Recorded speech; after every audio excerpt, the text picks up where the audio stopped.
Good morning. Welcome to Gordon.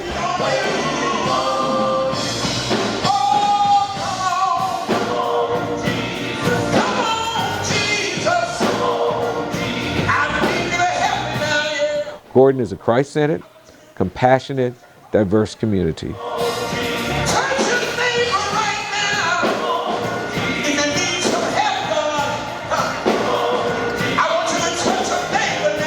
Gordon began its work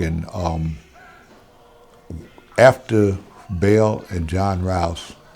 Their Bible studies grew so large that they drew basically a congregation, and they started worshiping on Sundays.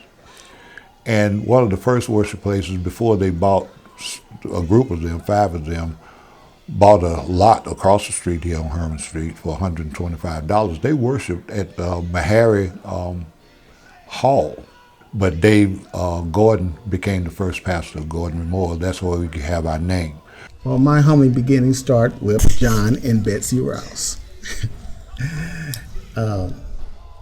What I know of them is they were very involved in the church, as I am.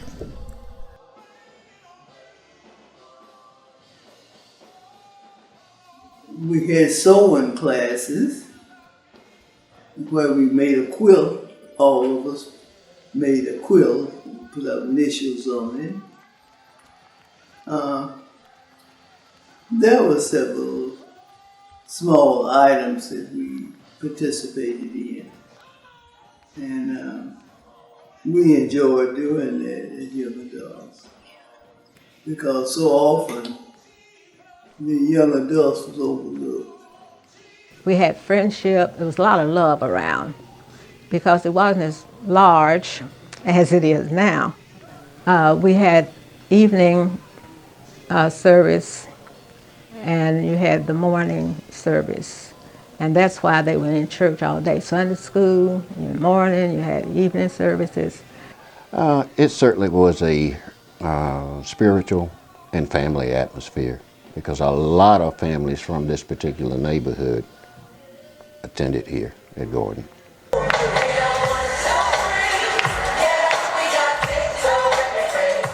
We stayed in church practically all day because we'd come to Sunday school started at 9 o'clock, and we would be from 9 o'clock until sometimes 3 o'clock in church, because we went from the Sunday school to the 11 o'clock service, and you know, the spirit would get so high, as they say, that we'd be here to sometime to 3 o'clock. Then we'd go home, eat dinner, and back in church at 7 o'clock. Reverend Gordon, he would come around, and also the Reverend H.M. White, and all the lay leaders would come to the house. Like Brother Andrew, they would come to the house, and Brother Beatty, they would come to visit the members of the congregation. We are grateful and blessed that Gordon is coming into its 140th year. Gordon is a church that has a very unique history.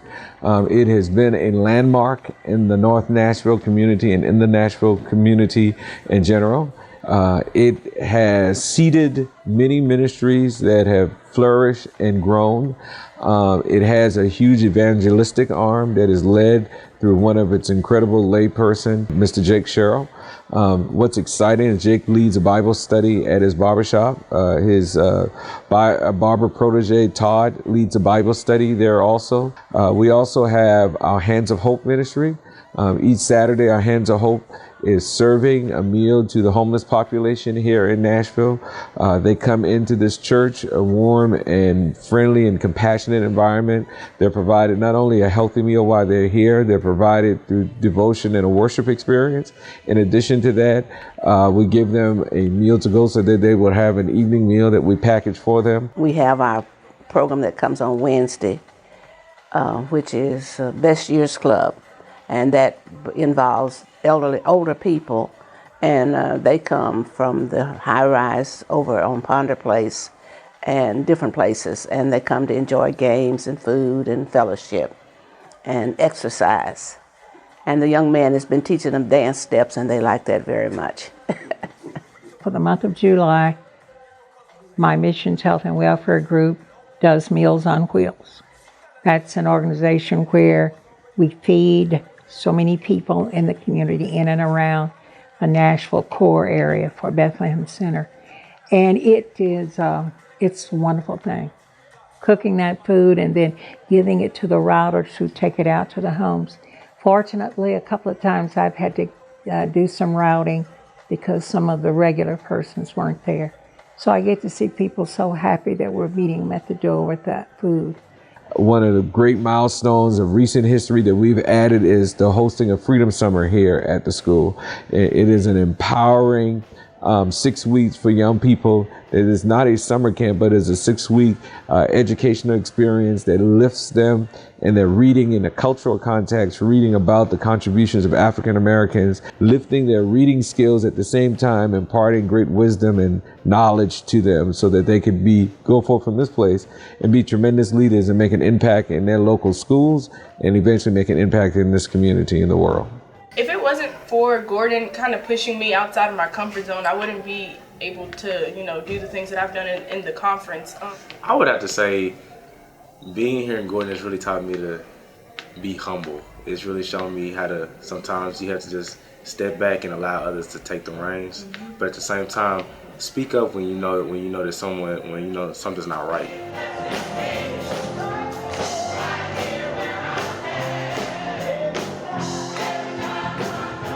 The demarcation of our 140th anniversary is important because it talks about a church that has overcome adversity and trials.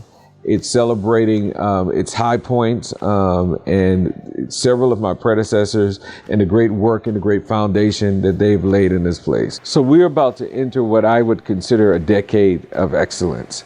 This is a decade of celebrating legacy here at Gordon, but also cementing legacy. It is our goal during this decade, between 140 and 150, that Gordon starts an endowment fund, that we start investing in this institution that we pray to be around for many years and many generations to come. We want people to remember the founders of this church, so finding ways to cement those into the fiber of who we are, so that when those oral traditions are gone, we have written traditions, that we have videos such as this. I look at Gordon, it's been my leadership mantra since I've been here, is Gordon is a church that's going from good to great. Gordon is a good church. It's had a good history. Now it's time for us to shift into the next gear. And how do we now move from good to great? How do we, as a church, acknowledge where we are, what are the things that we do that are good, but what are the things that we can do better also? So as Gordon moves into this next decade, we are moving from good to great. Well, I know that Gordon already gives a lot to the community, for example, like Hands of Hope and Freedom School and things like that. I just want Gordon to continue to do that because we've been here for 139 years. I think I would love to see Gordon just to continue to stand strong, and I think Gordon is on a good path right now. Well, you got to look at your enrollment that you have, and then you got to bring in more people for different things in order for them to be successful. That's the main thing. And I think all phases of church life we have, and it's just getting out and bringing the people in. I think that's the thing.